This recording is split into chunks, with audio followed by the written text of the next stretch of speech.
बे समाव मोनसे सिलिन्डार गेसनि सायाव मोनसे बिग आपडेट नोंथांमोननो बड'लेण्ड बुब्लिया लाबोदों। फिन सिलिन्डार गेसनि बेसेना बांबावबाय। रायजोनि सुबुंफोरनि थाखाय फिन सिलिन्डार गेसनि बेसेन बांनाया खाफालाव आखाइ हमहोदों। दिनैनिफ्राय सिलिन्डार गेसनि बेसेना 103 रां बांबावबाय।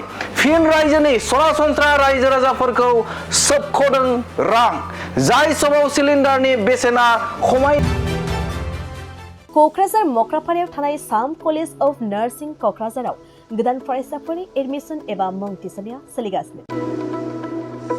नार्सिं कर्स फरायनो गोसो गुदुं फरायसाफ्रा फैगौ 30 अक्ट'बर खालारसिमनि गेजेराव मुं थिसनफैनो हागोन।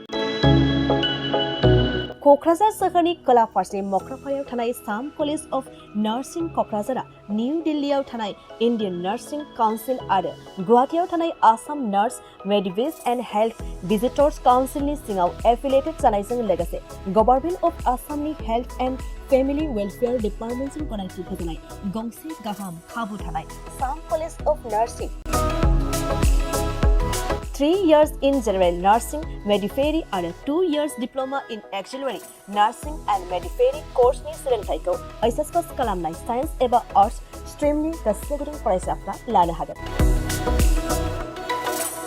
साम कलेज अफ नार्सिं क'क्राझाराव फरायसाफोरनि थाखाय digital classroom, library facilities, computer laboratory, nursing foundation laboratory, community health nursing and nutrition laboratory, OVC Pediatrics Laboratory, Free Clinical Science Laboratory, Clinical Training आरो हस्टेलनि थाखाय 4-storied RCC Residential Building लोगोसे बासजों थांलाय फैलायनि गाहाम खाबुफोरखौ होनाय जायो। आबुङै मिन्थिनो थाखाय 9854550697 नङाब्ला 9854300175 मबाइल नम्बराव खौरां लाहरनो हागोन।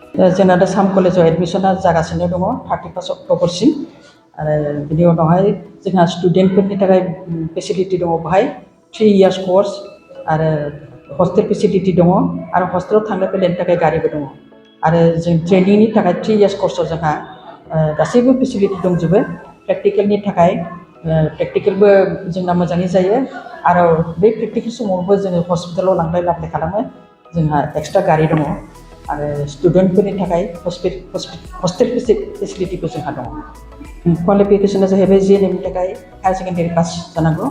बिहेखि साइन्स बा साबसिन जायो खिन्थु जों आर्ट्सनिखौबो लायो आरो ANM नि थाखायबो हायार सेकेन्डारि पास।